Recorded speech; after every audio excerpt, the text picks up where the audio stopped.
मित्रांनो नमस्कार. गौतम बुद्धांच्या काळामध्ये एक वैशाली नावाचं राज्य होतं जे अतिशय समृद्ध आणि विशाल होतं. त्या राज्यामध्ये अतिशय सुंदर एक महिला राहत होती जिचं नाव होतं आम्रपाली. पण आम्रपाली एक वैश्या होती. आम्रपाली इतकी सुंदर होती की तिच्या भेटीसाठी आजूबाजूचे जे राजे आहेत ते लाईन मध्ये उभे राहायचे, तिची वाट पाहायची तिला भेटण्यासाठी.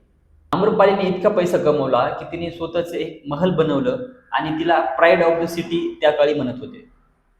आम्रपाली एकदा बाल्कनीमधून काही भिक्खू जात असतात त्यांना पाहते आणि एक भिक्खू तिला खूप अट्रॅक्टिव्ह दिसतो. ती विचार करते की एखादा मनुष्य इतका कसं काय पॉझिटिव्ह असू शकतो. आम्रपाली तर होती एक वैश्याच, पण तिला खरं प्रेम कधी भेटलंच नव्हतं.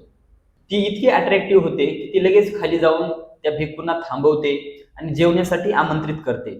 ते भिक्खू तिच्या घरी जातात, जेवण करतात आणि जेवण झाल्यानंतर आम्रपाली म्हणते, महाराज पुढचे 4 महिने हे पावसाळ्याचे आहेत. तुम्ही इथं तिथे फिरत बसण्यापेक्षा तुम्ही माझ्याच घरी राहा. मी तुमची चांगली देखभाल करेल. तुमच्या मेडिटेशन मध्ये मी माझा बाधा आणणार नाही. भिक्खू म्हणतात की हा मी एकटा निर्णय घेऊ शकत नाही, यासाठी मला गौतम बुद्धांना विचारावं लागेल. भिक्खू सरळ तिथून बुद्धांकडे येतात, पण जे सोबतचे भिक्खू होते ते गौतम बुद्धांचे कान भरत असतात. बुद्धांना सांगतात की आपला एक भिक्खू वैश्याच्या घरी जाऊन जेवण करतोय. भिक्खू एका वैश्याच्या घरी जातोय तर ते अशुद्ध होईल असे बुद्धांना म्हणतात. ते भिक्खू बुद्धांकडे येतात आणि सांगतात की एका महिलेने मला जेवण्यासाठी आमंत्रित केलं होतं, मी जेवण केलं आणि ती महिला मला 4 महिने राहण्यासाठी म्हणत आहे. गौतम बुद्ध म्हणतात बिलकुल थांबा, काही हरकत नाही. बुद्ध बाकींच्या भिक्खूंना म्हणतात की यांनी महिलांचा उल्लेख केला, वैश्याचा तर उल्लेख केलाच नाही, त्यामुळे यांच्या मनामध्ये त्या महिलेबद्दल आदर आहे. गौतम बुद्ध बाकींच्या भिक्खूंना सांगतात की 4 महिन्यानंतर एकतर भिक्खू अट्रॅक्ट होतील त्या महिलेसोबत, नाहीतर त्या महिलेचं हृदय परिवर्तन होईल.